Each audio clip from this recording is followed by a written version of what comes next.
que teve entrevista do Paulo Coelho falando que, olha, o Brasil hoje é um pária internacional, um país em desintegração, que promove, que está provocando um sentimento de certa compaixão, piedade. Depois a Daniela Mercury emendou também dizendo, olha, que o Brasil precisa ser resgatado urgentemente. Isso é o bolsonarismo. O Paulo Coelho, ele se manifestou contra o impeachment, tá? Ele falou, olha, apesar de tudo isso, ele se disse contra o impeachment para não vitimizar o Bolsonaro, está dizendo isso é como uma pedra no rim, está doendo, mas vai passar. Eu acho muito arriscado, sabe, deixar o Bolsonaro ficando e achando graça do que ele faz, né?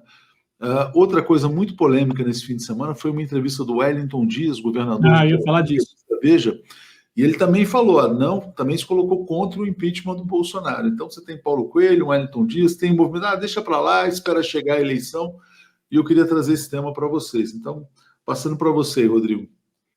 Não, eu acho que se a gente puder tirar o Bolsonaro, era melhor, porque as pessoas fazem esse cálculo. Bom, primeiro tem esse discurso de que não podemos desestabilizar o país, afastar um presidente, é muito traumático. Gente, a desestabilização já foi feita em 2016, em 2018, né? Foi um golpe em câmera lenta, que começou em 2013, com aquelas manifestações capturadas, muito parecidas com o que estão tentando fazer em Cuba agora, né? E que fizeram em vários países do mundo.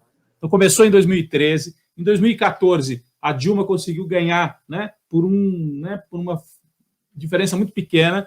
E aí, em 2016, o golpe se aprofunda com a derrubada da Dilma sem crime de responsabilidade. Então, ali já houve a desestabilização da Constituição. E em 2018, o Lula é proibido de concorrer, é proibido de dar entrevista. O Toffoli coloca um militar como assessor dentro do Supremo Tribunal Federal e o Vilas Boas faz aquele tweet. Então, o golpe foi em câmera lenta e já foi dado. O golpe já foi dado, né? Só que é um golpe de outra maneira, não é o golpe igual lá de 64. Existe resistência, existe uma disputa ainda, né, na sociedade brasileira. Então, eu acho que se a gente puder tirar o Bolsonaro, tiver força para tirar o Bolsonaro esse ano ainda, é melhor. Vai ter desestabilização. Já estamos com desestabilização. O Bolsonaro é perigosíssimo. É muito pior do que qualquer coisa. Tem um cálculo, de fato, aí o Léo coloca a fala também da Daniela Mercury, né, que é outra personagem super importante das artes brasileiras e que tem se manifestado politicamente com muita coragem também, né, falando que o Brasil está perdendo o seu respeito no mundo. Paulo Coelho, Daniela Mercury, entre outros, falando sobre isso. Mas eu acho que a gente tem que tentar tirar o Bolsonaro ainda esse ano. Eu estou falando de cálculo político, tem uma parte das pessoas que acha melhor derrotar nas urnas. Derrota nas urnas e vamos reconstruir a partir de 2023. Eu acho que se a gente puder tirar agora, é melhor. Agora, o problema é que não basta tirar o Bolsonaro. Se a gente tirar o Bolsonaro sem afastar os militares, nós vamos estar resolvendo um problema para eles em vez de superar essa fase do país. Se a gente falar só fora Bolsonaro, a gente tira o Bolsonaro e o sistema militar continua instalado aí com o Mourão e tentando fazer uma candidatura contra o Lula em 2022. Aí o Léo colocou também o Wellington Dias, governador do Piauí, do PT, dizendo que... Botei o Wellington, porque depois disso, que o Wellington deu uma entrevista para a Veja, nas páginas amarelas. Sim.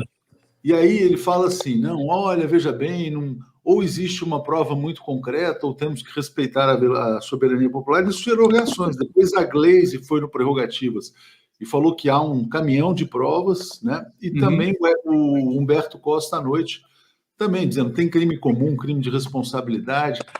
Eu, pessoalmente, acho muito perigoso deixar que esse personagem permaneça, porque como eles são capazes de tudo, né? Eles são diabólicos, essa é a realidade. Eles mentem absurdamente, montam operações psicológicas, fazem terrorismo, eles vêm da tradição do terrorismo militar, né? Eles podem aplicar um outro golpe. E é muito sério. O Brasil pode entrar numa ditadura perigosíssima. Fala, Rodrigo, a gente passa por... Não, eu ia só concluir para dizer que nós teríamos que desmontar e nós temos que levar para a rua, no dia 24 de julho, o Fora Militares, aproveitando toda essa investigação da CPI, mostrando essa onda de coronéis envolvidos na compra de vacina e agora do próprio general Pazuello, quem sabe até o general Braga Neto envolvido nisso. Então nós temos que colar na testa dos militares o rótulo de que eles estão envolvidos com esse desgoverno, com a corrupção, com o genocídio brasileiro de mais de 500 mil pessoas. Temos que levar isso para a rua, porque, veja, eu falei do golpe que veio desde 2013, uma parte a gente conseguiu desmontar já. A parte lavajatista perdeu muita força. Tem lá o Moro ainda, tem lá 10%, 15% de apoio, mas desmontou. Eles perderam o domínio do discurso, perderam, sumiu. Então, a Lava Jato nós desmontamos. Agora nós temos que enfrentar o Bolsonaro, mas também o partido militar. E eu estou sentindo que as pessoas estão falando cada vez mais nisso. O próprio Alisson Mascaro, né, eu estava vendo uma entrevista dele que saiu aqui no 247, muito boa, falando justamente sobre isso. Temos que trazer essa questão militar para o centro do debate e levar isso para as ruas e fazer disso uma bandeira também. Fora Bolsonaro e militares, temos que rever o papel dos militares no Brasil. É isso que nós temos que fazer. Florestan, você acha que dá para esperar até 2022 ou não? Nessa linha do Wellington Dias, do Paulo Coelho, enfim. Eu não entendi a fala do Wellington Dias quando ele diz que precisa ter uma prova concreta de crime, né? Porque, gente, o que o Bolsonaro fez durante todo o seu mandato foi atacar a Constituição sistematicamente, né? Enfim, o que existe de pedidos de impeachment muito bem balizados é incrível, né? Já desde a época do Rodrigo Maia. Então, não falta motivos para o impeachment do Bolsonaro.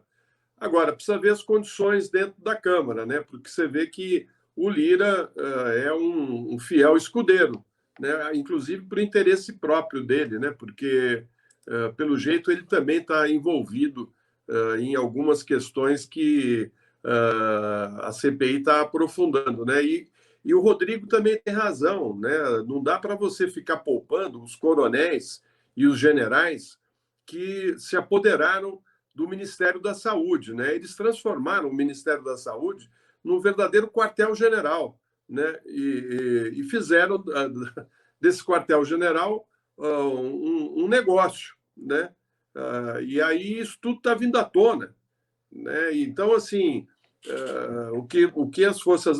Para as Forças Armadas, para o pessoal da ativa, é péssimo isso tudo, é muito ruim, né? E agora mesmo saiu uma matéria, acho que era da Folha, a respeito das empresas que ganharam o direito de oferecer serviços para as Forças Armadas, empresas que são dirigidas e são de propriedade de oficiais da reserva, né? Ou seja, é um escândalo, é um escândalo, é um esquema montado para ganhar dinheiro, né? Tudo isso está vindo à tona.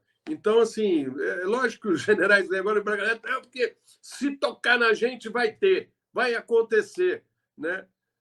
Mas um país não pode viver dessa maneira, com uma afronta as Forças Armadas são pagas pelo cidadão, pelos impostos, elas têm um papel a cumprir que está na Constituição, né? E, então, assim, tem que ter um basta nisso.